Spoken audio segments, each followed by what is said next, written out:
মেয়েটার ললাটে একখানা গভীর চুমু বসানো এখনো বাকি। পরিবারের সামনে এই অদম্য শখটা ধামাচাপা দিয়ে রাখা ছিল। আদিব আগে ওর ভাই বোনেদের ধমকে ধামকে ঘর থেকে বের করলো। পাঞ্জাবি হতে সেই বস্তুটা বের করে পাশের কক্ষে আলমারিতে তুলে রাখলো। বলা বাহুল্য, আদিবের রুমটা ফ্ল্যাটের ন্যায় দুটো ভাগে বিভক্ত। প্রদীপটা নিগুড় চোখে তাকিয়ে রইল অনিমেষ। এসির বাতাসটা অতিরিক্ত ঠান্ডা লাগছে ওর কাছে। গলাটা শুকিয়ে গেছে, ক্লান্তি কাটছে ধীরে ধীরে। আদিব সব কাজ সেরে তবেই এলো প্রদীপ্তার কাছে। প্রদীপ্তা নীরবে বসে আছে। আদিব খাটে উঠে বসলো। প্রদীপ্তার হাত দুটো নিজের শক্ত হাতের মুঠিতে নিয়ে প্রদীপ্তার হাতের মুঠোয় একটা সাদা খাম তুলে দিল। প্রদীপ্তা ফ্যাল ফ্যাল চোখে শুধু দেখে রয়, কৌতূহলী কণ্ঠে শুধোয়, কি এটা? আদিব সাবলীলভাবে বলে, আপনার প্রাপ্তি।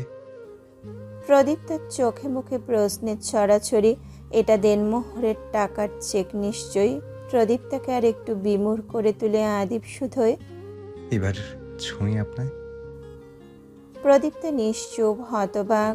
আদিব প্রদীপ্তার মুখ হতে ঘোমটাটা তুলল দ্বিতীয়বারের মতো। প্রদীপ্তার চোখ নামালো না। আদিব বিলম্বহীন প্রিয়তমার সন্নিকটে এগোলো। কপালের টিকলিটা সরিয়ে গভীরভাবে অধর ছোঁয়ালো সেই স্থানে। প্রদীপ্তা আবেশে চোখ বুঝে অনুভব করলো ভালোবাসার মিষ্টি পরশটা। আদিব যখন সরে এলো তখন প্রদীপ্তার চোখ হতে পুনরায় অশ্রু গড়িয়ে পড়ছে। আদিব সেই দৃশ্য দেখে কপাল কুঞ্চন করে বলে, গিন্নি, আপনার চোখের জল ফুরাতে আর কতক্ষণ সময় লাগবে? আমি ধৈর্য হারা হচ্ছি। অশ্রুসিক্ত নয়নে প্রদীপ্তা হেসে ফেলে আদিবের বলার ভঙ্গিতে। আদিব নিজেও হেসে প্রদীপ্তাকে বুকে টেনে নেয়। প্রদীপ্তা গুটিয়ে যায় স্বামী নামক ব্যক্তিটির প্রশস্ত বুকে। লেপ্টে রয়ে বিড়াল ছানার ন্যায়। আদিব আদর মাখা গলায় বলে, আপনার স্থান নিজের বুকে উপলব্ধি করার শখ আমার বহুদিন ধরে ছিল। খায়েশ পূর্ণ করার জন্য আপনাকে ভালোবাসা। প্রদীপ্তা নীরবে শুনল। অনেকক্ষণ ধরে কৌতূহল নিয়ে বসে থাকা কথাটা মিনমিনে গলায় বলল আদিবকে। আপনি তখন দ্বিতীয়বারের মতন বললেন কেন? আদিবের মনে পড়ে সে যা বলেছিল। ও নির্লিপ্ত কণ্ঠে বলে, শুনলে আমায় অসভ্য বলবেন। প্রদীপ্তা আশ্চর্য হলো, আশ্বস্ত কণ্ঠে বলল, বলবো না। আদিব হাসে কিঞ্চিত। প্রদীপ্তার বড্ড আগ্রহ জানার। আদিব নরম গলায় বলল, না বললেও ভাববেন, তবুও আকারে ইঙ্গিতে বোঝাই, আশা করি বুঝতে পারবেন। প্রদীপ্তা নিশ্চুপ। আদিব প্রদীপ্তাকে আর একটু শক্ত করে জড়িয়ে ধরল নিজের সাথে। শান্ত কণ্ঠে বলল, আপনি নিদ্রায় বিভোর ছিলেন আর আমি ছাদে গিয়েছিলাম।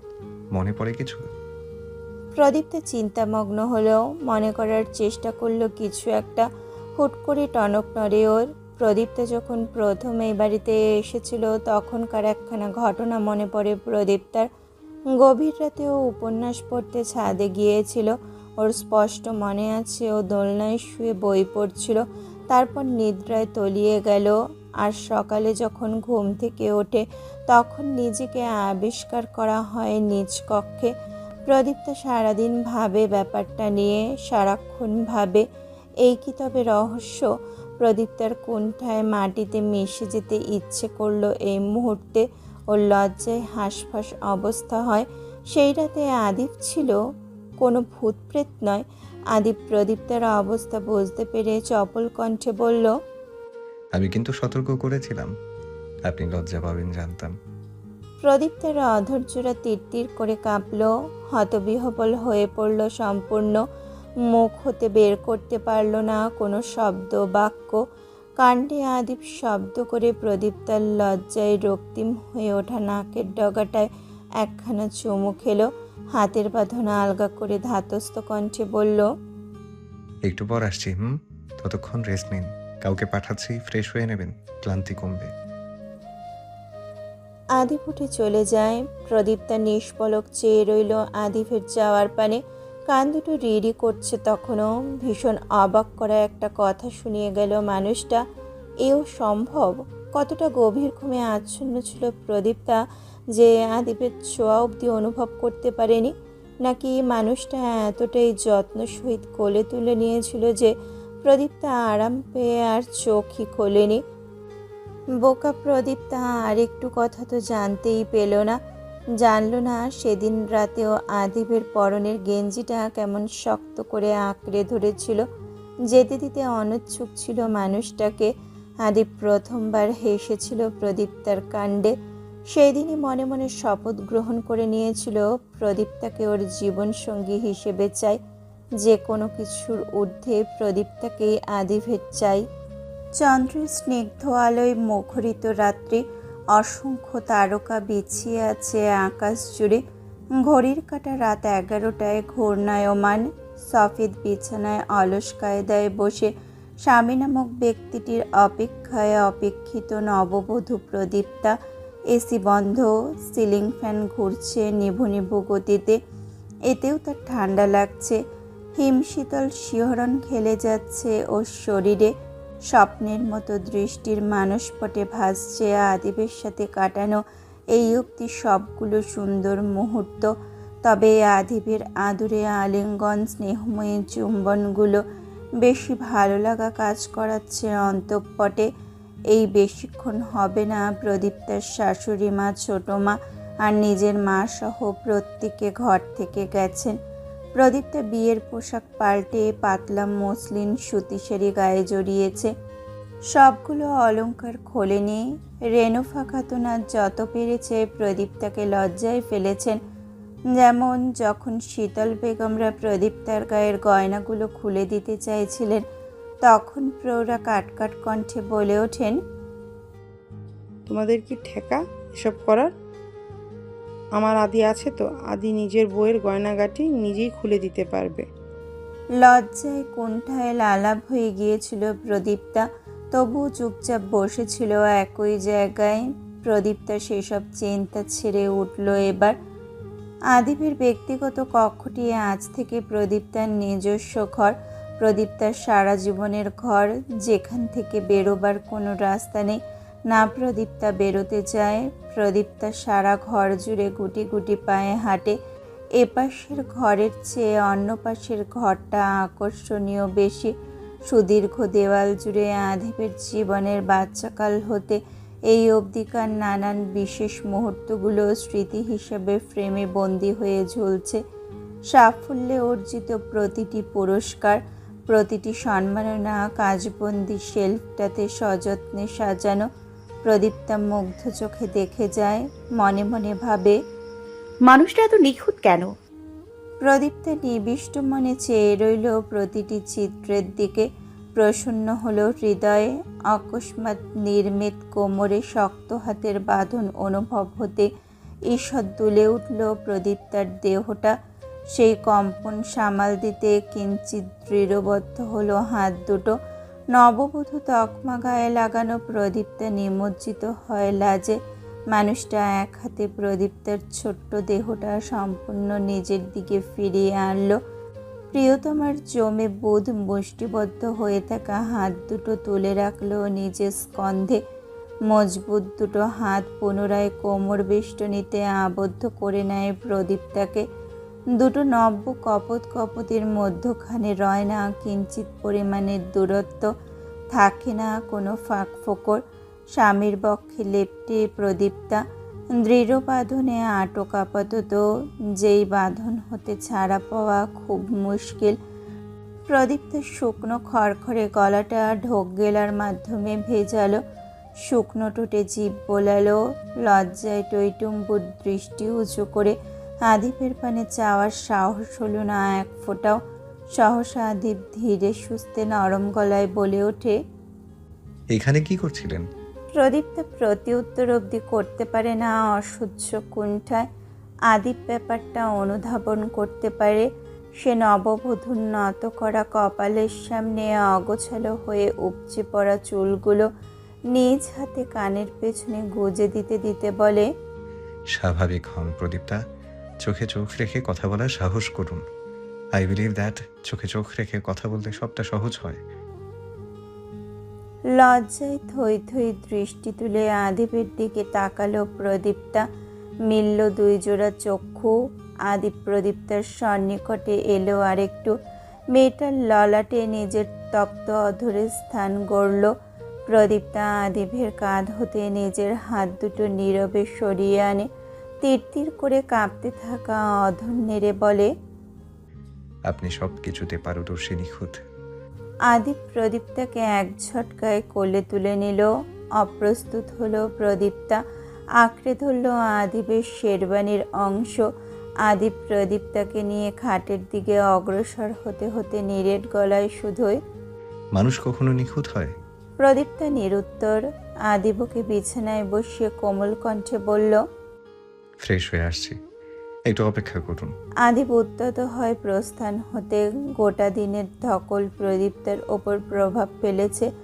বিয়ের শাড়ি পাল্টানো অবধি ওর মাথা ব্যথায় ছিঁড়ে যাচ্ছিল, শরীরে অনুভব করেছে পিনপতন যন্ত্রণা।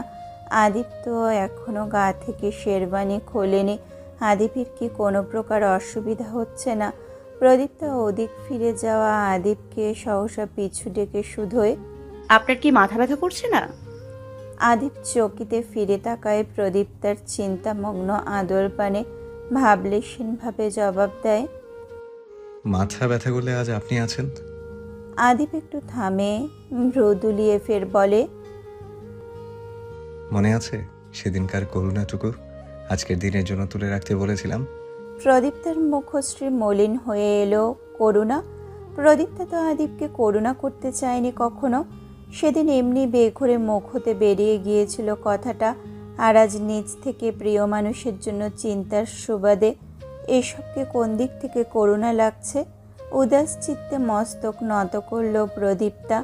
একটু যদি ঠোঁটের ভাষায় প্রকাশ করা যেত হঠাৎ মন খারাপের ব্যাপারটা, অথচ প্রদীপ্তার নীরব মনের কথাটুকু পড়ে নিতে বাকি নেই আদিভের। ও মুচকি হেসে চলে গেল নৈবাক্যে। খট করে ওয়াশরুমের দরজা বন্ধ করার শব্দে পুনরায় বিষণ্ণ মুখে চোখ তুলল প্রদীপ্তা। খানিক বাদে বেরোলো আদিব। শুধু হাত মুখ ধুয়ে নয়, বরং একেবারে স্নান সেরে বেরিয়েছে। শেরবানি হটিয়ে কালো পাতলা টি শার্টটা পরেছে। আদিব শেরবানিটা এনে অন্য রুমের হ্যাঙ্গারে বেঁধে রাখল। প্রদীপ্তার ঠোঁট দুটো নড়ল। অগোছালো পুরুষ। ড্রয়ার থেকে কিছু একটা বের করে আদিব কাছে এলো। একদম অকস্মাতে সেই প্রদীপ্তা কোলে মাথা রেখে শুয়ে পড়ল। ভেজা চুলে ভিজতে দেরি লাগলো না প্রদীপ্তার শাড়িটা। ও হতবাক, অতর্কিত কাণ্ডগুলো কেন ঘটায় আদিব? ঘটিয়ে কি মজা পায় মানুষটা? কিঞ্চিত পূর্বাভাস দেওয়া যায় না? প্রদীপ্তা জড়তা জড়িত হাতখানা সাহস করে তুলে আনলো আদিভের কপালে। বৈদ্যুতিক শখ খেলো ওর শরীরে, তবু এবার মানিয়ে নিল। ও শান্ত গোছানো গলায় শুধোয়, রাব্বিরেতে স্নানের খুব দরকার ছিল। আদিপ ভাবলেশীনভাবে জবাব দিল, ক্লান্ত লাগছিল। প্রদীপ্তা মানল। ও রিনরিনে গলায় বলল, চুলগুলো সম্পূর্ণ ভেজা, উঠলে মুছে দিতে পারি। প্রদীপ্তার কথা শেষ করে জবাবের অপেক্ষাও করতে হয় না। এক ঝটকায় উঠে বসে আদিব, মাথাটা নামিয়ে দেয় প্রদীপ্তার সম্মুখে। জিনিসটা এতটা দ্রুত ঘটে যে সবটা বুঝতে গিয়ে ক্ষীণ ভরকে যেতে হয় প্রদীপ্তাকে। ও বলে, টাওয়ালানি। আদিব নির্বিঘ্নে প্রদীপ্তাকে শাড়ির আঁচলটা ধরিয়ে দিল। গড়গড় করে বলল, আমার কাছে সবচেয়ে ভালোটা আছে। প্রদীপ্তা না হেসে পারে না আদিভের কাণ্ডে। আদিব পুনরায় মাথা নিচু করে নিতেই প্রদীপ্তার মুখে হাসি ফুটে ওঠে। ও শাড়ির আঁচল দিয়ে ছোঁয়ে আদিভের ভেজা চুল। আদিব নিজের মজবুত হাতে আবিষ্ট করে মেয়েলি নির্মিত কোমর। এ কাণ্ডে প্রদীপ্তার ঠোঁটের হাসি তীব্র হয়। আদিবের চুলগুলো স্পর্শ করার একটা বেহায়া ইচ্ছে ছিল প্রদীপ্তার। আজ থেকে সে যখন তখন এগুলো স্পর্শ করতে পারে। না কেউ কিছু বলবে, না কেউ কিছু ভাববে, না হবে নিজের মাঝে টানাপোড়েনের ব্যাপারটা। প্রদীপ্তা যত্ন সহিত আদিবের চুলগুলো ভালোভাবে মুছে দিল। আচানক আদিব ধীরে সুস্থে মৃদু গলায় বলে ওঠে, প্রদীপ্তা, আমায় ঘিরে আপনার যে কোনো অভিযোগ আপনি নির্বিঘ্নতার সঙ্গে আমার নিকট পেশ করবেন, সে যত জটিল বিষয় হোক না কেন। কেমন? প্রদীপ্তা হাতের কাজ সমাপ্ত করে আঁচল সরিয়ে নিল, নিম্ন স্বরে বলল, হবে না কখনো। আদিব মাথা উঁচিয়ে চোখ তুলে চাইল প্রদীপ্তার চোখে। সে তো আদিবের বহু আগ থেকে জানা। এমন মেয়ের কী করে অভিযোগ হতে পারে আদিবের প্রতি? হলেও 2 সেকেন্ডের ব্যবধানে ভুলে খেয়েছে। আদিব প্রদীপ্তার কোমর থেকে হাত সরিয়ে এনে এক হাতে প্রদীপ্তার কোমল হাত দুটো নিজের এক হাতে তুলল। এখনো মুঠো মুঠো চুড়িরা দখল করে আছে হাত দুটো। আদিব আলতো করে সেই চুড়িগুলো খুলতে লাগলো। প্রদীপ্ত প্রখর মনোযোগ সহিত লোকটার কাণ্ড দেখছে। আদিব বলল, তবুও যদি কখনো মনে হয় কিছু জিনিস আমার করা উচিত হয়নি কিংবা বলা উচিত হয়নি, আমাকে জানাবেন, শুধরে নেব। প্রদীপ্তা ভাবনাবিহীন বলল। মনেই হবে না। আদিব মৃদু হাসল। প্রদীপ্তা মিনমিনে গলায় ফের বলল, তবে আমি আপনায় করুণা করি না। কথা শেষ করে সাথে সাথে জড়তায় জড়িয়ে যায় মেয়েটা। অগোছালো হয় দৃষ্টি। আদিব সশব্দে হাসল। 2 হাতের চুড়ি খোলা শেষ এবং কি একটা স্বর্ণের চুড়িও প্রদীপ্তার হাতে অবশিষ্ট রাখল না, যা প্রদীপ্তাকে রেনুফা খাতুন দিয়েছেন কিংবা রুমকি বেগম দিয়েছেন। আদিব সব খুলে নিয়ে একপাশে রাখল। সে প্রদীপ্তার মসৃণ হাত দুটো নিজের খসখসে হাতের মাধ্যমে বুলিয়ে দিতে দিতে বলে উঠল, অথচ এই হাত দুটো আমার স্পর্শ ভয় পেত। আর আজ তা প্রদীপ্তার নিকট সবচেয়ে ভালো লাগার। প্রদীপ্তার চোখ দুটো লজ্জায় টইটুম্বুর হলো। আদিব একটু হাসে। এতক্ষণ প্রদীপ্তার কাছ থেকে লুকিয়ে রাখা ছোট্ট বাক্সটা হাতে তুলল। প্রদীপ্তার চোখে প্রশ্নরা ভিড় জমায়ে, এটা কি? আদিব বক্সটা খুলল। প্রদীপ্তার চোখের পাতা দুটো কাঁপল এবার। আদিব একজোড়া মোটা কাঠামোর চুড়ি বাক্স বের করে আনলো। স্বর্ণখচিত চুড়ি দুটোতে নিখুঁত কারুকার্য খচিত। আদিব প্রদীপ্তার হাতে চুড়ি জোড়া পরিয়ে দিল যত্ন সহিত। শেষ হাত দুটো নিজের বুকের সাথে ঠেকিয়ে বলল, বলেছিলাম খুব শীঘ্রই আমার নামে সোনার চুড়ি পরাবো আপনায়, and I kept my promise. প্রদীপ্তার চোখ দুটো ভিজে উঠেছে। এই অবধি সবার দেওয়া বহু কিছু পড়ে থাকলেও আদিবের নিজের দেওয়া প্রথম অলংকার এই চুড়ি। তাও মানুষটা যত্ন করে নিজেই পরিয়ে দিয়েছে। প্রচণ্ড আবেগী হয়ে পড়ল প্রদীপ্তা, যার বহিঃপ্রকাশ অশ্রুর মাধ্যমে হলো। প্রিয়তমার চোখে ফের জল দেখে আদিব হাসে। পৃথিবীতে কত ধরনের মানুষ আছে, কতটা ভিন্ন একজনের জীবন হতে আরেকজনের জীবন। কেউ অল্পতেই সন্তুষ্ট, কেউ বিরাটেও প্রত্যাশা করে আরও ভালো পাওয়ার। আবার এদের মাঝে কেউ কেউ হয় প্রদীপ্তা, তাদের গোটা জীবনটাই হয় দুঃখ। সেই দুঃখ যখন হুট করে ওই সুখে পরিণত হয়, তখন তাদের আবেগ নিয়ন্ত্রণ করা কষ্টকর হয়ে পড়ে। আদিব প্রদীপ্তার অপভ্রংশে আলতো করে 2 হাত রেখে বৃদ্ধাঙ্গুলির সাহায্যে ওর চোখের কোণ থেকে গড়ানো অশ্রু মুছে দিল। আদুরে গলায় বলল, কাঁদে না যান, আপনার কান্না দেখতে দেখতে এবার আমারও কান্না পেয়ে যাচ্ছে। হেসে ফেলল প্রদীপ্তা। আদিবকে বলল, একটু পিছন ফিরে বসুন। প্রদীপ্তা শুধাতে গিয়েও শুধালো না, শুধু নির্দ্বিধায় পেছন ফিরে বসল। প্রদীপ্তের গায়ে ভারী গয়নাগুলো বেশিরভাগই খুলে ফেলেছিল, অল্প ভাগ রাখা হয়েছিল আদিবের জন্য। আদিব শুধালো, এগুলো পরে ঘুমাতে পারবেন? প্রদীপ্তা মাথা নাড়ে নিঃসংকোচে। সে পারবে না। আদিব পিঠ থেকে চুল সরিয়ে সেই গয়নায় হাত দিল। অকস্মাৎ ঠান্ডা ত্বকে উষ্ণ স্পর্শ পেতেই শিরশির করে ওঠে প্রদীপ্তার দেহ। তবুও মেয়েটা চুপচাপ শান্ত ভঙ্গিতে বসে রয়। আদিব একে একে সমস্ত গয়নাগুলো খুলে রাখল। আদিবের মনে সহসা কোনো এক ঘটনার চিত্র এসে উকি দেয়। ওর মুখশ্রী অন্ধকার হয়ে এলো মুহূর্তে। সতর্ক হাতে বিবাহিত স্ত্রীর ব্লাউজের কিঞ্চিত অংশ নামিয়ে আনতে স্পষ্ট দৃষ্টি আকর্ষণ করল প্রেয়সীর পিঠে ভয়ঙ্করভাবে পুড়ে যাওয়া কালচে ক্ষতটা। আদিবের চোয়ালে শক্ত হয়ে এলো। রাগে ফুলে উঠল হাতের পেশি হতে কপালের রগগুলো। প্রদীপ্তা যদি পিছু ফিরে না থাকতো তাহলে হয়তো চেতনা হারাতো মানুষটার ভয়াবহতা দেখে। প্রদীপ্তা এখনও যে খুব স্বাভাবিক আছে তেমন নয়। আদিপ পিঠের অনেকটা অংশ উন্মুক্ত করেছে তা অনুভব করতে পারছে প্রদীপ্তা। লজ্জার চেয়েও ভয়ে কুঁকড়ে আছে হৃদয়। এটা কেউ দেখুক প্রদীপ্তা চাইতো না, কখনো না। প্রদীপ্তা শুষ্ক ঢোক গিলল। এই অংশটুকু ওর জীবন থেকে কাকতালীয়ভাবে মুছে যাক। এই সুন্দর সময়টাকে এই নিছক দুর্ঘটনাটা নষ্ট না করুক। আদিপ সাবধানতার সহিত আলতোভাবে ছুঁয়ে দিল সেই অংশটুকু। শিউরে উঠল প্রদীপ্তার সত্তা। মুদিয়ে এলো দৃষ্টি। প্রদীপ্তা নবসৃষ্টি অনুভূতির তাড়নায় তখন সম্পূর্ণ বোধ। দৈবাৎ আদিপ দৃঢ় কণ্ঠে বলে উঠল, আমার যদি তাদের খুন করার ক্ষমতা থাকতো, আই সোয়ার আমি তাই করতাম। প্রদীপ্তা ভয়ে কেঁপে ওঠে। রেনুফা খাতুন ছিলেন বৃদ্ধ এক মহিলা।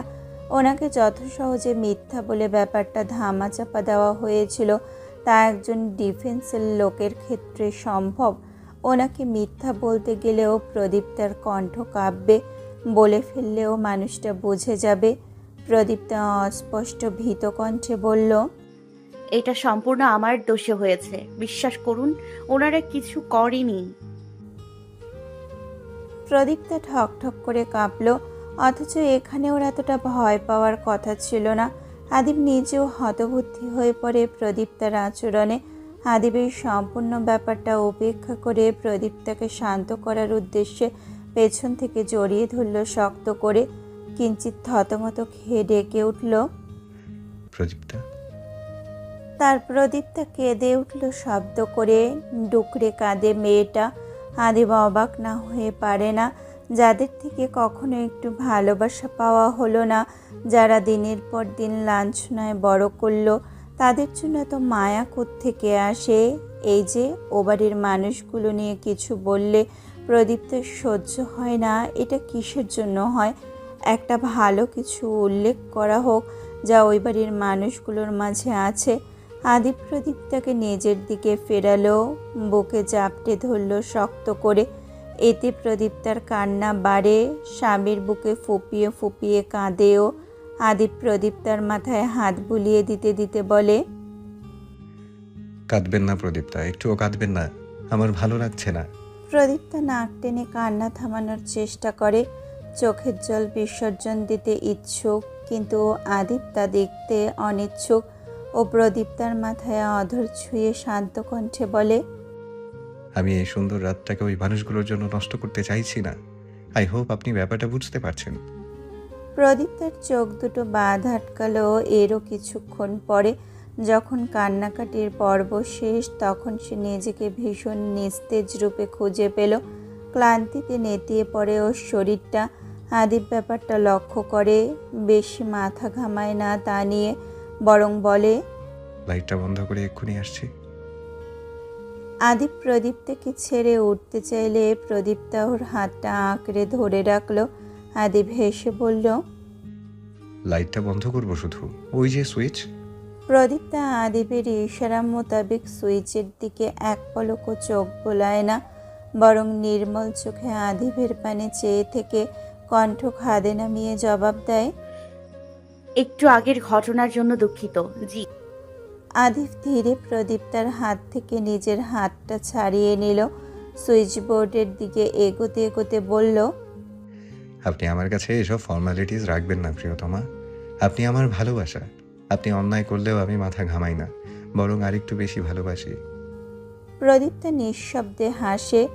আজ ভালোবাসি ভালোবাসিটা বেশি করছে না আদিব, বরং আজই প্রথম এমন সহজ স্বীকারোক্তিগুলো প্রদীপ্তার নিকট উন্মুক্ত ডায়েরির পৃষ্ঠা হিসেবে পেশ করছে। আদিব কয়েক সেকেন্ডের ব্যবধানে পাওয়ার লাইটটা বন্ধ করে নীল রঙের বাতিটা জ্বালিয়ে চলে এলো। খাট থেকে গয়নাগুলো সরিয়ে ছোট্ট ডেস্কটার ওপর রাখলো। কুঁচকে থাকা চাদর হাতের সাহায্যে টান টান করে দিল। আঁকা পাকা বালিশগুলো সুন্দর করে গুছিয়ে দিতে দিতে একবার শুধু বলল, আপনার আজ বালিশ প্রয়োজন হবে না, এটা অযথা দিয়েছে। প্রদীপ্তা নিষ্পলক তাকিয়ে আদিভের নিখুঁতভাবে করে যাওয়া প্রতিটা কাজ দেখে গেল। সৃষ্টিকর্তা কি জগতের সমস্ত গুণ আদিভের মাঝে ঢেলে দিয়েছে। বিছানা সুন্দরভাবে প্রস্তুত করে শুয়ে পড়ল ও শরীরটা টান টান করে এক হাত বালিশের মতো করে মাথার নিচে গুজল, অন্যত্র হাত বাড়িয়ে দিল প্রদীপ্তার উদ্দেশ্যে।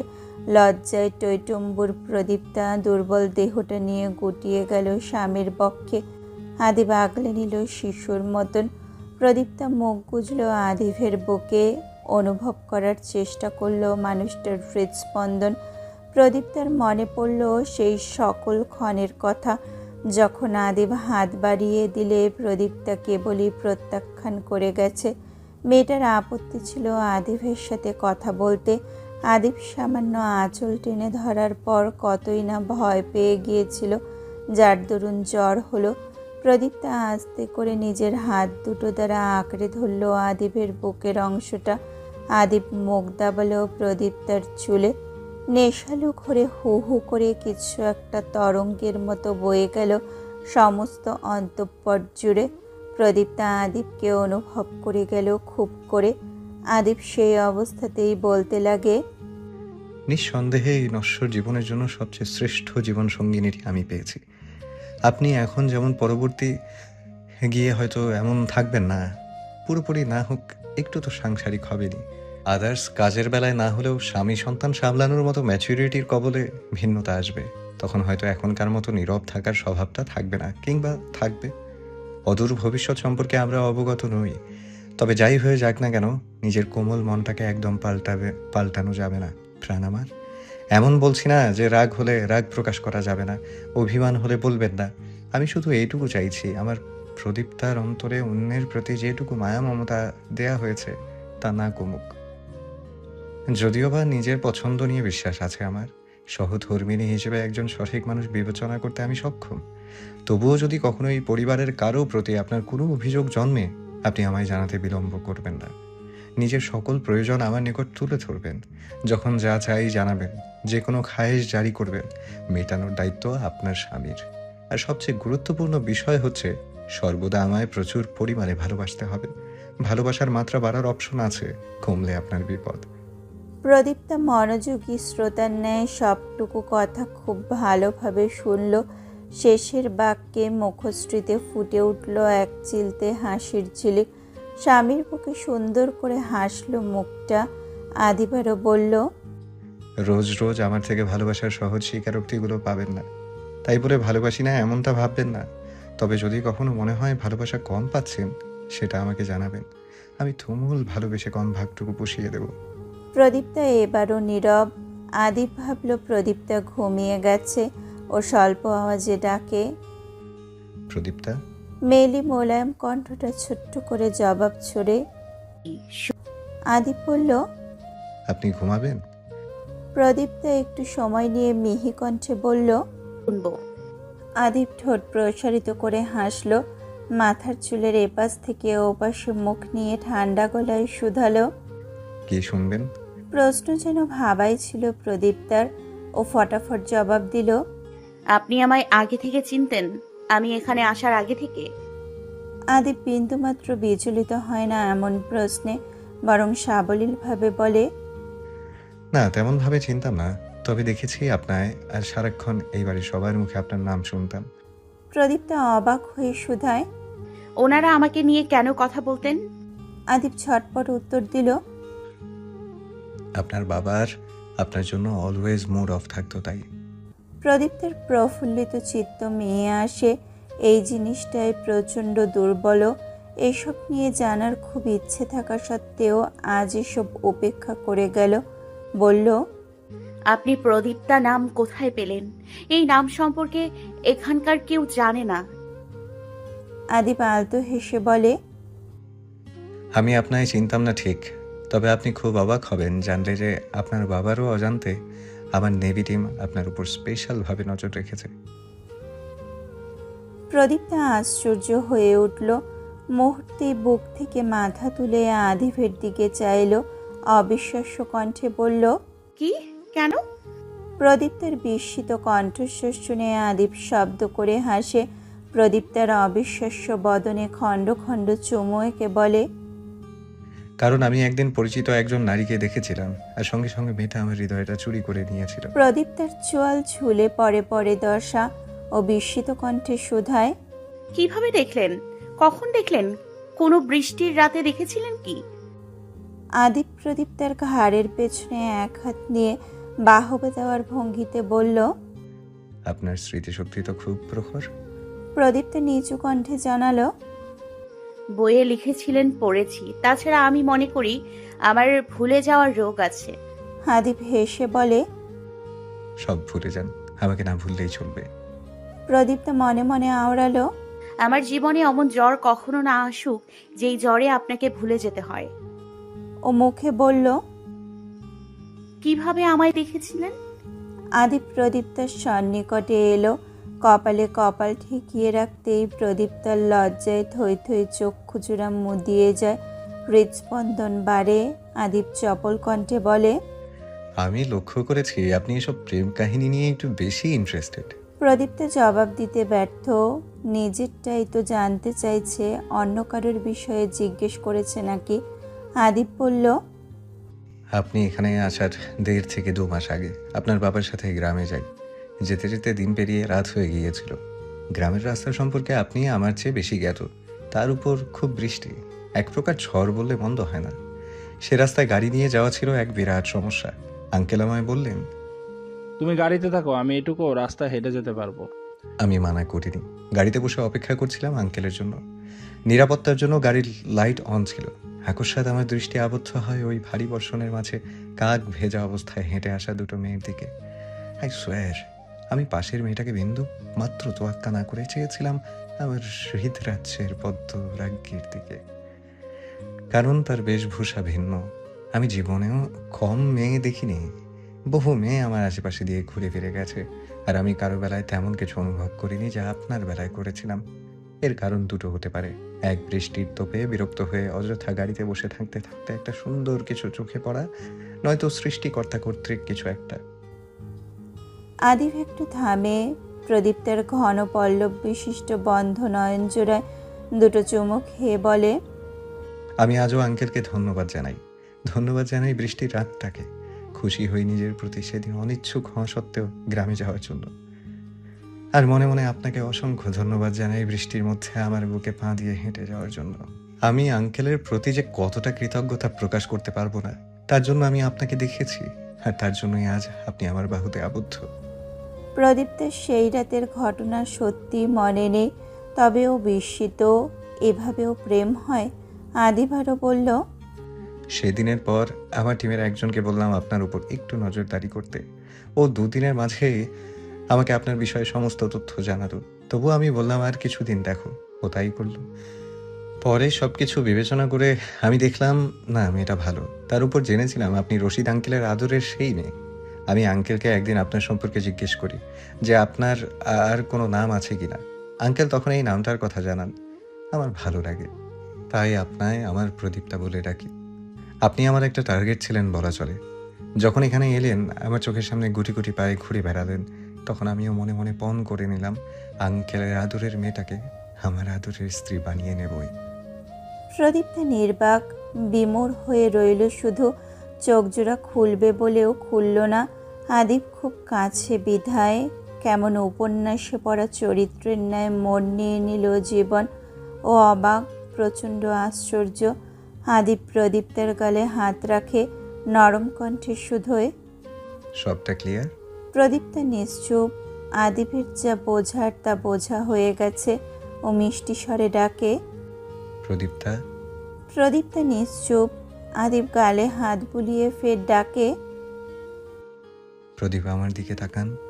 প্রদীপ্তার চোখের পাপড়ি হতে শুরু করে পাতলা অধর যুগল তীর তীর করে কাঁপল। তবুও মনস্থ গতিতে চোখ মেলল ও।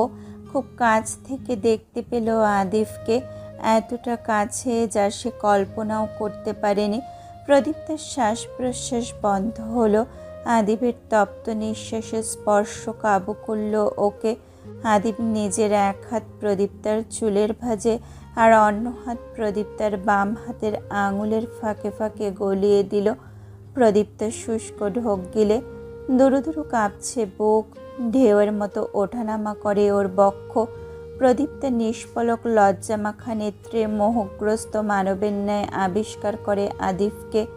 আদিব আস্তে করে ঝুঁকে পড়ে প্রদীপ্তার কানের কাছে। উষ্ণ ঠোঁটের ছোঁয়া প্রদীপ্তার কানের লতিতে রেখে এবার ফিসফিসে মদির গলায় বলল, একটু অধর সুধা আপনার প্রাপ্য প্রিয়। প্রদীপ্তের হৃৎপিণ্ড ছলকে ওঠে। আদিব হাসে কিঞ্চিত, লজ্জায় কুণ্ঠায় লালাভ হয়ে ওঠে তার অর্ধাঙ্গিনী। আদিব সেই লজ্জা বাড়াতে সক্ষম হয় আজ পাহাড়ের চূড়ায় চিৎকার করে বলা কণ্ঠের প্রতিধ্বনির মতো করে। প্রদীপ্তার কানে কানে বাড়ি খেলেও আদিবের মোহিত কণ্ঠস্বর। লজ্জা নারীর ভূষণ প্রদীপ্তা, লজ্জাই নারীর প্রকৃত অলংকার। এই লজ্জাটুকু আমার জন্য তুলে রাখার জন্য আপনাকে ভীষণ ভালোবাসা। সেই প্রহর হতে প্রদীপ্তার আদিবের জীবনের সূচনা ঘটে নব্য এক উপাখ্যানের। অমল রূপকথার ধারায় হারায় দুটি সত্তা। ভালোবাসা, প্রেম আর সুখ মিশ্রিত ক্ষণগুলো জানান দেয় নবদম্পতির ভবিষ্যৎ কতটা মধুরিমা মণ্ডিত। বাহিরে তখন নেবু নেবু আলো, চারিদিক হতে ভেসে আসছে আজানের ধ্বনি। পাখির কিচিরমিচিরে মুখরিত বাইরের পরিবেশটা। ধীরে সুস্থে প্রিয়তমার হাতের বাঁধন হতে নিজেকে মুক্ত করে বিছানা থেকে নামলো আদিব। সারা কক্ষ আজ এলোমেলো। রাতের সাজানো গুছানো ফুলগুলো মেঝেতে পড়ে আছে অযত্নে, এলোমেলোভাবে জিনিসগুলো রাখা। অথচ খুব গোছানো পুরুষটার আজ কক্ষের এই হালাতটা মনে ধরল। কতগুলো দিন অপেক্ষা করেছে এমন এক সকালে রুমের এই অবস্থা দেখার আশায়। তার সদ্য তন্দ্রা কাটা মুখে এক চিলতে হাসি ফুটল। আদিব গেল ফ্রেশ হতে। যবে থেকে নৌবাহিনীর পেশাটা গায়ে লেপটেছে তবে থেকে আদিবের আগে কখনো সূর্য উঠতে পারেনি, এমনকি আজও না। আদিব ফ্রেশ হয়ে বেরিয়েই আগে বিছানার কাছে নিদ্রাচ্ছন্ন স্ত্রীর কাছে গেল। রোজ সকালে ঘুম থেকে উঠে এই মুখটাকে দেখার সৌভাগ্য পেয়ে ধন্য সে। ওখানে ঝুঁকে টুকরো টুকরো চুমুয়াকে প্রিয়তমার আদল জুড়ে। প্রদীপ্ত যখন ঘুমের ঘোরে ব্যাঘাত অনুভব করে, চোখ মুখ কুঁচকে নেয়, তখন সরে আসে আদিব। অন্য রুমে এসে ইলেকট্রিক কেটেলটা থেকে গরম জল কাপে ঢেলে নিজের জন্য বানিয়ে নিল কড়া কালো ধোয়া ওঠা তেতো কফি। অতঃপর অগ্রসর হলো নিজের বারান্দার উদ্দেশ্যে। বসলো চেয়ার পেতে। ল্যাপটপটা নিয়ে এসেছিল ঘর থেকে, সেটাই খুলল। খুব গুরুতর ভঙ্গিতে দেখল কিছু বিষয়। আদিবের চোখ মুখে বাইরের পরিবেশের চেয়েও বেশি অন্ধকার ঘনিয়ে এলো। ভ্রু বকরিল হলো সামান্য। সে ফোন হাতে তুলল এবার। চার্জ শেষের দিকে প্রায়। তাতে বিন্দুমাত্র তোয়াক্কা না করে ও নাম্বার চাপলো একটা। এই অবেলায় ডায়াল করলো সেই ব্যক্তির ফোনে। উদ্দেশ্য হয়তো কারো আরামের ঘুম হারাম করা। খানিকক্ষণ রিং হয়ে রিসিভ হলো কলটা। ওপাশ থেকে ঘুমজড়িত কণ্ঠে কেউ একজন সালাম ঠুকলো, বলল, অভিনন্দন স্যার, বিয়ের শুভেচ্ছা। কাল কল করতে মনে ছিল না বলে আজ এমনভাবে ঘুম ভাঙাবেন? কথা শেষ করে হতাশ চিত্তে দম ফেলল ওপাশের ব্যক্তি। আদিব মোটেও রসিকতার সহিত জবাব দেয় না, বরং কঠোর কণ্ঠে বলে, 15 নম্বর ঘাঁটিতে যা চলছে তা আমাকে দুদিনের মাঝে কেন জানানো হলো না রিদান? ঘুমে ঢুলু ঢুলু করা চোখ দুটো থেকে আপনা আপনি ঘুম ছুটে পালালো রিদানের। ও এক ঝটকায় উঠে বসলো। অপ্রসন্ন কণ্ঠে বলল, স্যার আপনার না বিয়ে, তাছাড়া আপনি ছুটিতে আছেন, আপনাকে এইসব জানালে হতো কি? আদিব নিজের কণ্ঠ পরিবর্তন করে না। ও একইভাবে বলে, টহল দিচ্ছে? রিদান নির্দ্বিধায় বলল। Yes sir. আদিব দৃঢ় কণ্ঠে আরও বলল, আমি কাল না হলেও পরশু আসছি, সব ঠিক করে রেখো। রিদান পিলে চমকে ওঠে, বিস্মিত কণ্ঠে বলে, স্যার আপনি আসবেন? কালই তো বিয়ে করলেন, তাছাড়া ছুটি তো বহুত দিনের, আপনি ছুটি কাটান, অন্যরা আছে তো এদিকে। আদিব গম্ভীর কণ্ঠে শুধায়, Am I asking you for advice? রিদানের মুখটা ছোট হয়ে এলো। ও মিহি কণ্ঠে বলল, স্যার, বাট সেফার শুনলে আপনার উপর খুব ক্ষেপবে। ম্যামেরও তো খারাপ লাগবে, বলুন। আদিব প্রত্যুত্তর করল না, বিনা বাক্যে কল কেটে দিল। ধীরে ধীরে আলো ফুটে উঠছে চারদিকে। আদিব বারান্দার সিঁড়ি মারিয়ে নিচে নামলো। উদ্দেশ্য রাস্তায় বেরোবে জগিংয়ের জন্য, যা আদিফের নিত্যদিনের স্বভাব। একটা ভালো পেশার ভালো পদে থাকার সঙ্গে সঙ্গে নিজের ফিটনেসটার প্রতিও কঠোর মনোযোগী হতে হয়, যা আদিফ সর্বদা বাইরের প্রকৃতি রৌদ্রোজ্জ্বল রোদের প্রখরতায় ছড়াচ্ছে ভ্যাপসা গরম। ঘরের হালকা সফেদ পর্দার আবরণ ভেদ করে সূর্যের তির্যক রশ্মি এসে উকি দিচ্ছে কক্ষে। বিছানায় অতি আরামে শায়িত প্রদীপ্তার চোখ হতে আজ ঘুম কাটছে না। এর কারণ দুটো হতে পারে: এক, রাতে খুব দেরি করে ঘুমানো; দুই, এসিযুক্ত শীতলভ কক্ষেও নিজের গায়ে উষ্ণতা অনুভব করা। প্রচণ্ড তন্দ্রাচ্ছন্ন চোখ দুটো টেনে টুনে যখন খুলতে সক্ষম হলো, তখন নিজেকে ভয়ঙ্কর তমিশ্রের ভিড়ে আবিষ্কার করল। মেয়েটার চোখ থেকে তন্দ্রাভাব কাটিয়ে তৎক্ষণ ঘুমন্ত মস্তিষ্ক একটু সময় নিল বুঝতে যে প্রদীপ্তা আপাতত কোথায় অবস্থান করছে। প্রদীপ্তা আপাতত আদিবের প্রশস্ত বক্ষে লেপ্টে আছে। স্বামীর শরীরের সবটুকু তাপ প্রদীপ্তার গা কাঁপানো শীতলতাটুকু শুষে নিচ্ছে। আদিবের শরীরের ওমে বিড়াল ছানার ন্যায় আরামে এতক্ষণ ঘুমিয়েছে সে। প্রদীপ্তা আদিবের বক্ষ হতে মুখ তুলে মাথাটা কিঞ্চিত উঁচু করল। দৃষ্টিতে বন্দী হলো প্রদীপ্তার জীবনের সবচেয়ে সুন্দর সকালের এক টুকরো দৃশ্য। তার ঘুমন্ত মানব নিশ্চিন্তে শায়িত, অথচ তখনও দৃঢ় বেষ্টনীতে আবদ্ধ করে রেখেছে স্ত্রীর শরীরটা।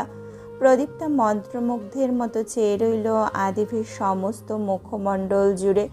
ওর দৃষ্টি আটকায় আদিফের গালের সেই ছোট্ট ক্ষততে, যা এখন নেই বললেই চলে, তবুও ছিল তো। জায়গাটা প্রদীপ্তার মুখস্থ। বিয়ের পূর্বে কিছু বেহায়া ইচ্ছের তালিকায় এই ক্ষতটা ছুঁয়ে দেখার ইচ্ছেটা 1 নম্বরে। প্রদীপ্তা আজ সত্যি জড়তায় আবিষ্ট হলো না, দ্বিধা কিংবা ইতস্ততা স্পর্শ করল না ওকে। ও আজ নির্দ্বিধায় নির্বিঘ্নে নিজের কোমল হস্তে ছুঁয়ে দিল সেই দাগ, যা প্রদীপ্তার নিকট চাঁদের গায়ে কলঙ্ক স্বরূপ। প্রদীপ্তা আরও গভীরভাবে ছুঁল দাগটাকে, অতঃপর হাতটা সরিয়ে আনল। ফের মুখ গুজল আদিবের বিশ্বস্ত বুকের ছাতিতে। সবচেয়ে প্রিয় আর মাতাল করা সুভাষটা নাসারন্ধ্রে হু হু করে প্রবেশ করল অনায়াসে অবিলম্বে। প্রদীপ্তা নাক ঘষল সেথায়, হাত দুটো তুলে নিজেও জড়িয়ে ধরতে চাইল আদিফকে, অথচ এই বেলায় এসে অক্ষম হলো, পারল না। প্রদীপ্তা আবার তাকালো আদিফের সুন্দর মুখশ্রীর পানে। একটু উঁচু হয়ে ছুল আদিফের ঝরঝরে চুলগুলো। এই মুহূর্তে এসে তড়িৎ খেলল ওর শরীরের প্রতিটি স্নায়ুকোষ। চুলগুলো কিঞ্চিত ভেজা। প্রদীপ্তা শুষ্ক ঢোক গিলে হাত সরালো দ্রুত। আদিফ কি একে ঘুম থেকে জেগেছিল? প্রদীপ্তার মধ্যে প্রশ্ন হলো। প্রদীপ্তা আর একটু সন্দিগ্ধ হলো। আদিপ এই মুহূর্তে জেগে থাকলে কি হবে? কি আর হবে, হয়তো চট করে প্রদীপ্তার ভাবুক ললাটের ভাঁজে একটা চুমু খাবে আদিব। হলোও তাই। অতর্কিত কাণ্ডে বিচলিত হলো প্রদীপ্তা। চমকে ওঠে ও। আদিব নমনীয় ভঙ্গিতে হাসে, মধুময়ী গলায় বলে, সুপ্রভাত মিসেস খান। প্রদীপ্তা অবাকতার দাপটে তৎক্ষণাৎ জবাব দিতে পেল না। কাণ্ডে আদিফের খণ্ড খণ্ড চুমু আঁকল প্রদীপ্তার সমস্ত আদলে। পুনরায় মোহবিষ্টিত কণ্ঠে বলল, সুপ্রভাত আদিব স্যারের গিন্নি। প্রদীপ্তা দৃষ্টি নত করল। স্বাভাবিক কণ্ঠে জবাবের ইচ্ছা করে বলল, সুপ্রভাত। আদিপ মধুর কণ্ঠে শুধায়, আপনার স্বামীর শক্তবুকে ঘুম কেমন হলো? বালিশের বোতলে এই বুকটা কি চলার মতো? প্রদীপ্তার মুখে দেখা যায় লাজুক হাসি। মনে মনে আওড়া এসে, দৌড়ানোর মতো। আদিব লজ্জাময়ী হাসিটুকুর অভ্যন্তরে নিজের প্রশ্নের উত্তরটা ঠিক ভালো করেই বুঝে নিল। প্রদীপ্তা আলতো হেসে ঠেললো আদিফের শরীরটা। মিনমিনে গলায় বলল, ছাড়ুন, উঠবো। আদিপ মস্তক নত করে আরও গভীরভাবে তাকালো প্রদীপ্তার দিকে, প্রশ্ন করলো অজানার ভঙ্গিতে। আপনি উঠবেন? প্রদীপ্তার হৃৎপিণ্ড এই দৃষ্টির নিকট অতি দুর্বল। ওর অজান্তে ভয় হয় মানুষটার এমন দৃষ্টিপাতে, তাই তো এবার আর মানল না এরূপ দৃষ্টি। নিজের নরম হাতটা তুলে ঢেকে দিল আদিবের চোখ। এখন অতর্কিত হামলাটা হলো প্রদীপ্তার পক্ষ থেকে। আদিফকে কিছু বলার সুযোগ না দিয়ে প্রদীপ্তা সরাসরি বলল, আপনি আমাকে এভাবে দেখবেন না, ভয় করে। আদিপ প্রদীপ্তার চেহারাটা দেখতে ব্যর্থ। চক্ষু সমক্ষে অন্ধকারে সে ভিড়েছে, তবুও প্রিয়তমার কোমল স্পর্শ খুব প্রগাঢ়ভাবে অনুভব করলো ও। আদিপের অধরে হাসি ফোটে। প্রদীপ্তাকে কাবু করতে পাকড়াও করলো প্রদীপ্তার মেধহীন কোমর। সাপের মতো মেয়েটাকে প্যাঁচালো নিজের সাথে। প্রদীপ্তা তাজ্জবনে চোখ হতে হাত সরাতেই হাতটা থুবড়ে পড়ল আদিফের বুকে। ও দেখল আদিপ সে আগের ন্যায় নিগুড় দৃষ্টিতে চেয়ে। আদিপ বাঁকা হেসে শুধায়, ভয় হয়? কিসের ভয় হয় আপনার? প্রদীপ্তা আদিফের বুক থেকে নিজের হাতটা তুলে ওর চোখে অন্ধকারের আবরণ ফেলল পুনরায়। নিম্নস্বরে ভাবলেশহীন বলল, ডুবে যাওয়ার ভয়।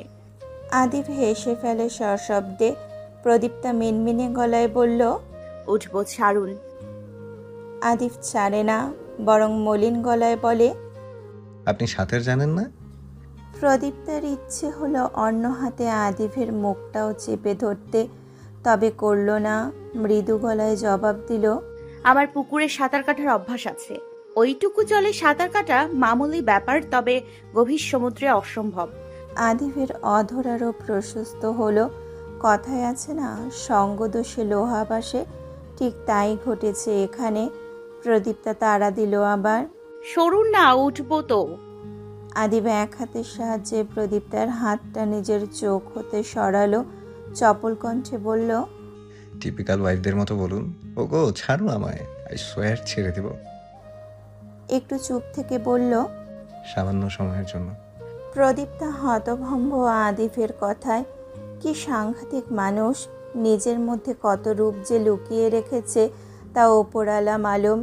প্রদীপ্তার গলা ধরে এলো বলতে, তবুও বলল, নৌবাহিনীতে এসব শেখানো হয়। আদিপ পারে না সম্পূর্ণ ঘর কাঁপিয়ে হাসে। ও বলে, এখন অবধি তো শেখানো হয়নি, তবে আপনি আদেশ দিলে আমি উপর মহলে আর্জি জানাতে পারি। প্রদীপ্তা নিভু নিভু করল চোখ দুটো। থমথমে মুখে কিছুক্ষণ সেভাবে চেয়ে থেকে এবার ঠেলল আলতো হাতে আদিফকে। যদিও আদিফের দেহ একটু ধাক্কায় দুলল না, তবুও আলগা করে দিল হাতের বাঁধন। প্রদীপ্তা উঠল। ওঠার আগে বলল, আপনি তাকাবেন না আমার দিকে। তার মানবটা সে কথা শুনলে তো। প্রদীপ্তার উঠে যাওয়া হতে শুরু করে শাড়ি ঠিক করে ওয়াশরুমে যাওয়ার আগ অবধি এক দৃষ্টি তাকিয়ে রইল। যখন প্রদীপ্তা দরজাটা আটকাবে ঠিক সেই মুহূর্তে ও বলল, আপনি আমার আগে নানা ভাইকে প্রিয়তম ডেকেছেন। প্রিয়তমা, এর জন্য কি শাস্তি নির্ধারণ করব? প্রদীপ্তা বিনা বাক্যে দরজাটা খট করে আটকে দেয়। আদিফ আবার চেঁচালো, নাকি এর পরিবর্তে আদর চাই? জানাবেন কিভাবে আদর করলে আপনার খায়েশ মিটবে। আয়নার সম্মুখে দাঁড়িয়ে লজ্জায় শেষ প্রদীপ্তা। ও বিড়বিড় করল, যাইছে তাইলো। প্রকৃতির ভাষ্যমতে আজ নববধূ প্রদীপ্তার রূপ গলে গলে পড়ছে। বিয়ের পরে নাকি মেয়েদের সৌন্দর্য বৃদ্ধি পায়। প্রদীপ্তা হয়তো এ কথার জ্বলন্ত প্রমাণ। বিয়ের পহেলা দিনেই নিজের সৌন্দর্যে নিজেই বিমোহিত। মুখে বিবাহিত বিবাহিত একটা ছাপ পড়েছে, যেন হঠাৎ করেই আজ সে একেবারে ভিন্ন রঙের একখানা শাড়ি তার গায়ে জড়িয়েছে। কাল রুমকি বেগম বলে গিয়েছিলেন এটা পরতে, টকটকে লাল খয়েরি রঙা জামদানি শাড়ি। এরূপ রঙে প্রদীপ্তাকে পূর্বে দেখা যায়নি, এই প্রথম। নববধূ বলেই হয়তো আজ এই রং। জীবনের নতুন অধ্যায়ে নতুনভাবে নতুন এক স্থানে নিজেকে উপস্থিত করল প্রদীপ্তা। সদ্য স্নান সেরে আজ তোয়ালে মেলতে ওর ঘরের ওই বারান্দাটায় কিংবা জানালার রেলিংগুলোর কাছে যাওয়া হলো না। বরংও ভেজা চুলগুলো মুছতে মুছতে আজ প্রথমবারের মতো এলো আদিফের বারান্দায়। প্রদীপ্তের চোখ দুটো কপাল ছুলো। এমন সুন্দর বারান্দা হয় তা কোশমিনকালেও ভাবেনিও। প্রদীপ্তা আরও একবার আপন মনে স্বীকার করে যে যেমন তার প্রতিটি জিনিস তেমন নিখুঁত, সুন্দর ও হৃদয়কারা। প্রদীপ্তা নিজের বুকসম রেলিংগুলো ঘেঁষে দাঁড়ালো, দেখলো গোটা বাগানটাকে। স্থবির হয়ে থাকা সুইমিং পুলের স্বচ্ছ নীল জলের দিকে দেখলো, নিগুণ নেত্রে চেয়ে রইল সেখানে, যেখানে প্রকৃতপক্ষে আদিপ প্রদীপ্তার প্রথম সাক্ষাৎ ঘটে। প্রদীপ্তা আরও লক্ষ্য করে সুদীর্ঘ বারান্দার এক কোণে পাতা টেবিলটার উপর রাখা ল্যাপটপটাকে। প্রদীপ্তা এই যন্ত্রটাকে পছন্দ করে না এক বিন্দুও। কেন, সে বিষয় সম্পর্কেও নিজেও অজ্ঞাত। অথচ আজ মনে মনে ছোট্ট এক বক্সের ন্যায় জড়বস্তুকে ও সতীর নামে আখ্যায়িত করে দিল। হাদিফে কথা জানলে নিশ্চিত বলবে, এক রাতে এত পরিবর্তন আশা করিনি ম্যাম। আগে জানলে বিয়েটা আরও আগেই করতাম। প্রদীপ তার অধর কোণে আনমনা হাসির রেখা উদয় হলো। এক মুঠো আবির এসে ভিড়ল কালে। কি মিষ্টি সকাল, কি স্নিগ্ধতা সারা জগৎ জুড়ে। কত অমায়িক আদুরে আদিবের স্ত্রীর পরিচয়ে চোখ মেলা প্রথম দিনটা। প্রদীপ তার ভেতরটা দ্বিগুণ ভালো লাগায় ভরে ওঠে। ইচ্ছে হয় খিলখিল শব্দ করে অযথা হাসতে। নিজের ভাবনা চিন্তায় নিজেই তাজ্জব সে। এক সময় এমন ছিল, প্রদীপ্তা মানুষকে দেখে ভাবতো তারা হাসে কি করে। কই, প্রদীপ্তার তো হাসি পায় না, সে তো হাসতে জানে না। আজ সে প্রদীপ্তা উপলব্ধি করতে পারছে মানুষ কেন হাসে। সবার জীবন তো প্রদীপ্তার অতীত হয় না, বরং তা হয় প্রদীপ্তার বর্তমান। ফর্সা গায়ে পড়ে থাকা প্রতিটি অলঙ্কার আজ প্রজ্বলিত হয়ে সাক্ষী দিচ্ছে প্রদীপ্তার সম্পূর্ণ আদিভের। প্রদীপ্তা হাতের চুড়ি দুটো ভালোভাবে দেখল। এত সুন্দর কাজ চুড়িগুলোতে করা হয়েছে যে কেউ দেখে মুগ্ধ হবে। নিজের অনামিকা আঙুলের আশ্রিতা জলজলে পাথরের আংটিটা দেখল ও প্রাণ জুড়িয়ে। সব কিছু এমন আকর্ষণীয় কেন? ভাবতে না ভাবতে প্রদীপ্তা টের পেল তার বাঁ পাশটা হুট করে দখল করে নিয়েছে দানবাকৃতির সুদীর্ঘ এক মূর্তি। প্রদীপ্তার পাশ ফিরে চেয়ে দেখতে হয় না মানুষটার মুখ, অর্থাৎ সে না দেখেও জ্ঞাত কে এসে দাঁড়িয়েছে সে সম্বন্ধে। ডিফেন্সের লোকেরা এত লম্বা হয় কেন? প্রদীপ্তা যথেষ্ট লম্বা, 5 ফুট 5 থেকে 6 ইঞ্চি মাপের একটা মেয়ে খাটো নাকি? তবু কেন কাঁধে কাঁধ মেলে না দুজনে? প্রদীপ্তার আক্ষেপ হয় আরেকটু লম্বার দরকার ছিল হয়তো। প্রদীপ্তের বোকাশোকা ভাবনার মাঝে আদিব নিজের হাতের বেষ্টনীতে আলতো করে আবদ্ধ করে নিল প্রদীপ্তাকে। প্রদীপ্তা অপ্রস্তুত হলো, লজ্জা মাখল গায়ে। মানুষটার জড়িয়ে ধরার রোগ হয়েছে, কাল থেকে এটাই করছে শুধু। প্রদীপ্তা চোখ তুলে চাইল না, তবে স্পষ্ট অনুভব করল আদিব প্রদীপ্তার ভেজা চুলগুলোতে নিজ হাতের একটু একটু স্পর্শ আঁকছে। সেই মানুষটা নিজের কর্ম চলমান রেখে মৃদু গলায় বলে ওঠে, এত আদর আদর লাগছে কেন আপনার? অথচ এই রংটা আমার পছন্দ নয়। প্রদীপ্তা দ্বিধান্বিত চোখে আদিফের চোখে তাকালো। আদিফের রংটা পছন্দ না তা তো প্রদীপ্তার জানা নেই, জানলে পড়তো না। রুমকি বেগম কিছু বললে ছলাকলা করে ব্যাপারটা সামলে নেওয়া যেত। ও রিনরিনে গলায় বলল, আচ্ছা, শাড়ি পাল্টে আসি। আদিফ ক্ষীণ হাসে, ললাট ভাঁজ করে শুধায়। প্রদীপ্তা নীরবে চোখ নামালো। আদিফ ছুঁয়ে দিল প্রদীপ্তার কানের ঝুমকোগুলো। এক প্রকার খেললো ওদের নিয়ে। কাল রাতেও এমনটাই করেছে। এত বড় একটা পুরুষ কেমন বাচ্চাদের মতো আচরণ করে দেখো। আদিপ প্রদীপ্তার মাথার ডান পাশে মিষ্টি স্পর্শ আঁকলো, বলল, পুরো বাড়ির চাবির গুচ্ছটা আমার মায়ের। আপনার আঁচলে বরং আমার ঘরের চাবিটা বেঁধে দেই, ভাগ্যা গিন্নি লাগবে। প্রদীপ্তার লজ্জা লাগলো এইটুকু কথা শুনতে, অথচ বাক্যগুলো সাধারণ। আদিব আঁচল টেনে চাবির বদলে নিজের হাতটা বাঁধতে প্রয়াস চালালো, বলল, হয়তো আমাকে বিধি দিচ্ছি, আমাকে সঙ্গে নিয়েই টই টই করে ঘুরবেন? প্রদীপ্তা লাজুক হাসে। আদিপ বলে, আপনি হঠাৎ করে আবার লজ্জা পাচ্ছেন কেন ম্যাম? সকালে কিন্তু এই লজ্জাটুকু ছিল না। প্রদীপ্তা নরম লোচনে তাকালো, সাবলীলভাবে মিহি আছে বলল, ঘুম থেকে ওঠার পর আধা ঘন্টা আমার মাথার নিউরনগুলো কাজ করে না। রসিকতা ছিল। হ্যাঁ, রসিকতাই ছিল, তবে বলা হয়েছে এমন ভঙ্গিতে যেন সত্যি গুরুতর সমস্যা। আদিপ প্রদীপ্তার দুগালে হাত রেখে আদুরে গলায় বলল, নো ম্যাম, বাক্যটা সঠিক হয়নি। আপনার বলা উচিত ছিল ঘুম থেকে ওঠার পর আধ ঘন্টা অবধি আপনার ব্রেন ঠিকঠাক কাজ করে, পরে জড়তায় আবিষ্ট হয়। প্রদীপ্তা হাসে। আদিপ প্রদীপ্তার পেছনে রেলিংয়ের ওপর হাত দুটো রেখে ওকে বন্দি করে। স্ত্রীর হাস্যোজ্জ্বল চোখে চক্ষু স্থির করে সুধাময় কণ্ঠে শুধায়, মধুচন্দ্রিমায় কোথায় যাবেন বলুন? পাহাড় নাকি সমুদ্র? কিঞ্চিত থতমত খেল প্রদীপ্তা। থমথমে হলো মুখ। কৃষ্ণচূড়া গাছের ফুলগুলো এই মুহূর্তে ফুটলো তার অপভ্রংশ জুড়ে। আদিপ ফের হাসে, বলে, বলুন সমুদ্রে যাই। আপনাকে নিয়ে সমুদ্র ঘোরার বিশাল ইচ্ছে আমার। প্রদীপ্তা নিষ্পলক ঘন পল্লব বিশিষ্ট নয়নজোড়া ফ্যাল ফ্যাল করে চেয়ে থাকে আদিফের মুখের দিকে। সুযোগটা কাজে লাগায় আদিফ। ঝটপট টুপ করে প্রিয়তমার দুগালে দুটো মিষ্টি স্পর্শ আঁকে সে। বলে, আপনি আমার আমরণ প্রেম তৃষ্ণা প্রদীপ্তা। বারংবার প্রেম নিবেদনেও সেই তৃষ্ণা মেটানো অসম্ভব। রেনুফা খাতুন, রুষা, ওহিয়ার, রাহা গিয়ে নিচে নিয়ে এলো প্রদীপ্তাকে। মাথায় ঘোমটা টানা প্রদীপ্তা লজ্জায় মরিয়া। বড়দের সামনে আজ থেকে সে চোখ তুলেও তাকাতে পারবে না, পারছে না। অবগুণ্ঠনের আড়ালে মুখ লুকিয়ে ফেলে। খাবার টেবিলটাতে আজ এক কোণা ফাঁকা নেই। এত খাবারের আয়োজন করা হয়েছে, এমনকি খাবার টেবিলের কোণে যেই ফাঁকা ছোট ছোট টেবিল দুটো সাজিয়ে রাখা হতো, আজ সেগুলোতে নানান রকম মিষ্টান্ন সাজানো। গত কয়েকদিনের ধকলে খাওয়া দাওয়া ঠিকঠাক না হলেও এমনি এমনি পেট ভরে যেত। এখন অবধি এত খাবার দেখলে মাথা ঘোরায় প্রদীপ্তার। খাবারের গন্ধে গা গুলিয়ে আসে। প্রদীপ্তার কর্ণপাত হয় খোরশেদ সাহেবের আদর মিশ্রিত কণ্ঠস্বর। Good morning darling.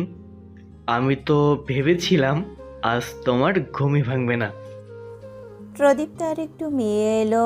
ওদিকে আদিফ কটমট চোখে তাকাতে আশপাশ হাসির রেশে মুখরিত হলো। আদিফ টেবিলের নিচ থেকে প্রদীপ্তার বাঁ হাতটা শক্ত করে ধরে। অস্বস্তি কমাতে চাইল ইশারায়, অথচ হচ্ছে না। মেয়েটা সকলের মাঝে এতটাই ঘাবড়ে যাচ্ছে যে হাত পা ঠান্ডা হয়ে আসছে। এবার অজ্ঞান না হলেই হলো। রুমকি বেগম, শাহানা বেগম মিষ্টি মুখ করালেন ছেলের বউকে। বাদ গেল না কাব্য, রুষারাও। ওদিকে শীতল বেগম আজ আলাদা করে যত্ন নিলেন আদিফের, দেখে শুনে খাওয়ালেন।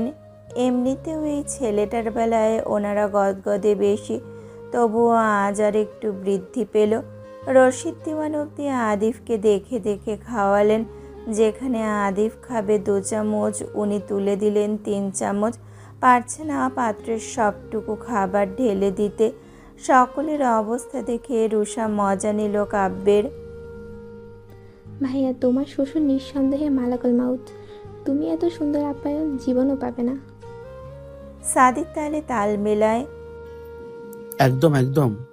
কাব্য চোখ রাঙালো ভাই বোনেদের। রুমকি বেগম আদিফকে উদ্দেশ্য করে বললেন, আজ কিন্তু আমি বাজারে যাব। কাব্য আর সাদিবকে নিয়ে যাস, তাছাড়া রিপন তো সাথেই যাবে। দেখে শুনে বাজার করে আনবি। মুহূর্তে বদলালো খাবার ঘরের পরিবেশ। খাবার মুখে জোরদার বিষম খেয়ে উঠল কাব্য, সাদিদার, রোষা। দেখে মনে হবে বিষ খেয়েছে, এমনভাবে পানির জন্য ছটফট করলো 3 জন। সবাই ব্যস্ত হলেও আদিফ ফিরেও তাকালো না ওদিকে। প্রদীপ্তা ওদের দিকে চাইলে করলো কি, আলগোছে প্রদীপ্তার মুখটা নামিয়ে দিল ও নিজে। প্রদীপ্তা আশ্চর্য আদিফের নির্লিপ্ত ভঙ্গিমায়, অথচ ভাই বোনগুলো ওরই। এর কারণ হয়তো আদিফের বাজার করার কথা শুনে ওদের বিষম খাওয়া। কখনো করেছে নাকি এসব? কাব্য অবিশ্বাস্য কণ্ঠে বলল, বড় মা, ব্রো কেন বাজার করবে? ও পারে নাকি এসব? রেনুফা খাতুন বললেন, আমি বলেছি তাই। এটা বিয়ের পরের একটা রীতি, জামাই বাজার। রোশাদের দম আসছে যাচ্ছে, এসব আবার কেমন রীতি? ওরা হেসে ওঠে শব্দ করে। আদি বাজার করতে যাবে ভাবলেই তো হাসির চুটে গা কাঁপে। শাহানা বেগম ধমকান ওদেরকে, তবুও একজনও হাসি থামালো না, বরং ওরা হেসে যাচ্ছে তো যাচ্ছে। প্রদীপ্ত একবার আদিবের দিকে তাকালো, আহা কি নির্বিকার! ওরও এই মুহূর্তে হাসি পেল দৃশ্যটা কল্পনা করে, তবে চেপে গেল। ইমদাদ খান, এহসান খান দুজনেও সন্তর্পণে হাসলেন বইকি। আজ 1 সেকেন্ডের জন্য খাবার ঘরটা নীরব হচ্ছে না।